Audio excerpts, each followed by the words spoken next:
In various spiritual texts, specifically those of Hindu, Taoism, or Buddhism, texts that come from these traditions, I've heard reference again and again to Lord of Life, but also just in autobiographies of yogis, like the autobiography of a yogi, but also from various swamis, from various holy men that are describing their life or talking about their experiences. And then there are just, every now and then, there's this reference to, I hold my allegiance to the Lord of Life, hold your allegiance to the Lord of Life, or the Lord of Life dictates this or that. And it brings my rather Western mind to the assumption that there is a specific God or deity that is the Lord of Life. And I think that this is pretty common for a lot of people, um, who have dichotomies in their head or try to compare things or compartmentalize things, where we expect, oh, if we just find the right God that this can be applied to, or the right deity, or the right force, that's what they're talking about. I think that in that assumption there's a flaw. I think that there's many gods, many different names, many different abilities. In Hinduism, Vishnu is often described as the Lord of Life, preserver, maintainer of the universe and the multiverse. There's also a lot of life associated with Vishnu, but also a lot of life references associated with Christ. And Christ and Krishna, very similar names, both avatars in my opinion. But Christ was a Kriya Yogi that is very much misunderstood by his followers. Kriya Yoga is very much associated with, not associated, but the process of increasing one's life force and attaching one's life force through that increase, through that channeling, through that unification with life itself, all of life, and the source of life itself. But this Lord of Life reference, we may think, okay, what are the names of this God, this deity, this being? How do we work with this being? What are the offerings? That's where I think we err. It's not so much a specific being, and this is true for so many different gods and things about the multiverse. The names don't matter so much, and the idea of it being separate from other gods doesn't really make any sense, or separate from other spirits or beings doesn't really make any sense. And what we should nourish to connect to the Lord of Life is to nourish life within ourselves, but also to understand that it's not the God itself, it's the connection that really makes somebody effective or enlightened or having achieved moksha, liberation. It is about the connection. Sadhguru even said that if you don't find a God that you like, make up your own God and start worshiping that. And that might seem like an egregor, but it's not quite the same thing as an egregor, something that exists through belief in it, through faith, something like that.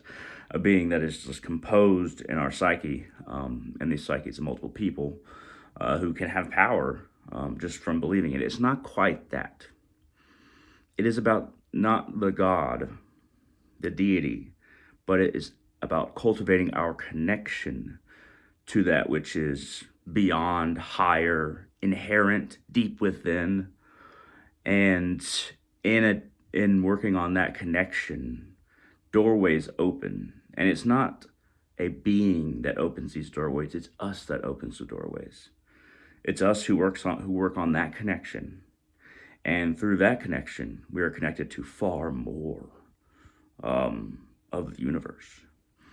When you're very depressed, you're very isolated, or you're very, any kind of negative emotion, you find your world much more limited, because you are, instead of controlling the mind carousel, you are chained to it and it's dragging you and it's painful. Well, we need to realize that we can control the mind carousel. And a lot of the names of gods and their descriptions and how to work with them are all ways to try to control that carousel and control the interaction of energy within ourself. And we don't really know it, but it is opening up those doorways, not the being, but us, and developing and working with that connection, working on that connection, that grander connection, to something deeper, beyond, inherent, and infinite, vast. Our connection to that, however we get there, however we work on that, that is the process to work with the Lord of Life, in my understanding, in my ruminations on this. And, my opinion might change a little bit over time. I, by no means, have a set box in which my beliefs are contained, or my understanding is limited. I don't really like titles. I don't like names for things. I don't like saying even that I'm a Shakta, which I am, or that I'm a Hindu, which I am. I think in Taoism, it's understood rather astutely when, the Lord of Life is a reference to the force of the Tao itself.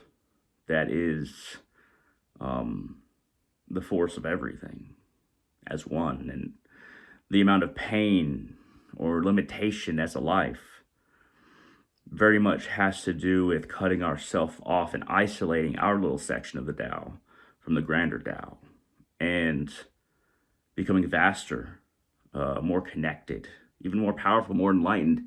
It's about getting rid of those blocks, of those walls, of those ceilings, of those floors, of our ideas, of our experience, of our mind, of our life force, taking away those barriers. So who is the Lord of Life? You could say it's the Force. A lot of what Star Wars got the thinking from was a lot of the Jedi thinking, and even the Sith thinking is Taoism and Dark Taoism. Dark Taoism is not something you find very much information on, but it definitely exists, and I've talked about it quite a bit. But the force that is inherent within everything, beyond yet within, center everywhere but circumference nowhere, is the Tao, the Force, and the Lord of Life. That's who I think the Lord of Life is.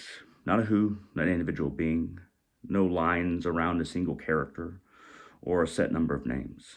I believe that it is the deepest part of everything that's everywhere. And it is only in isolating ourselves from the Lord of Life, or the Force, or the Tao, or even Vishnu, whatever you want to call it, that we find ourselves in pain, suffering, ignorance, fear, anger, and hate. Lord of Life, that all these yogis and all these spiritual people are referring to, it's us, and it's everything else. And even if we realize that, we think we do philosophically, we start thinking about it like, oh, well, I realize this, that means I'm better than other people. No, nobody's better. It is about experiencing everything to greater degrees. That's what betterment is. And it's not a hierarchy. It's not a status. It's not a crown. At any rate, these have been my thoughts, my ruminations about who the Lord of Life is, what the Lord of Life is. If you have any questions, comments, concerns, shoot them down in the comment section below on YouTube. I try to get to every comment, try to respond to every comment, especially questions. Like this video, it really helps out the channel, and feel free to share this with whoever you like. At any rate, thank you very much for watching, and hope all of you have a wonderful day.